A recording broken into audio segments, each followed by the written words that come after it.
के उस जगह पे मौजूद है जहाँ पे बीज और खाद की सख्त ज़रूरत थी। आज से हमने प्रोग्राम शुरू कर दिया है बीज का और खाद का अल-फलाह बैंक के ताउन से। माशाल्लाह अल-फलाह बैंक हमारे साथ बहुत ज़्यादा ताउन कर रहा है। उनके पास कुछ भी नहीं था, ना खाद ना बीज। इनकी ज़रूरियात भी ये इस वक्त यही थी कि इनको अगर खाद और बीज बर वक्त मिल जाए, ज़मीन है वो इनकी कारामद हो सकती है। ये बरसात के मुतासरीन हैं, ज़मीनों के लिए इनके पास ना बीज है ना खुराक है।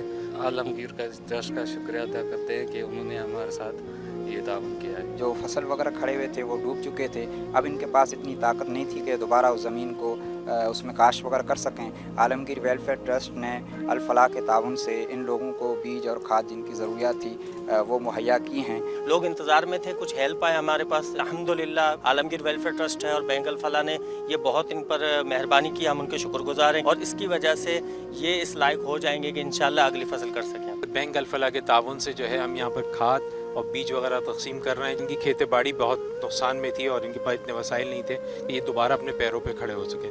आलमगीर ट्रस्ट बैंक अल-फलाह जी मार्फत सां असांखे बीज बांड ॾिनो, असां हिननि जा शुक्रिया अदा करूं था। बरसात की वजह से हम डूब गए, हमारे पास इतनी ताकत नहीं जो हम बनी अपनी पोख सकें। इसी की वजह से वेलफेयर बैंक अल-फलाह ने हमें ताकत दी है, इंशाल्लाह हम लोग आलमगीर वेलफेयर ट्रस्ट इंटरनेशनल अब दूसरे फेज में रिहेबिलिटेशन प्रोग्राम के तहत बैंक अल-फलाह के ताउन से मातली के एक गांव में किसान भाइयों में खाद और बीज तकसीम कर रहा है। शकीलुद्दीन और आलमगीर वेलफेयर ट्रस्ट की पूरी मीडिया टीम को इजाज़त दीजिए। अल्लाह ने के बाद।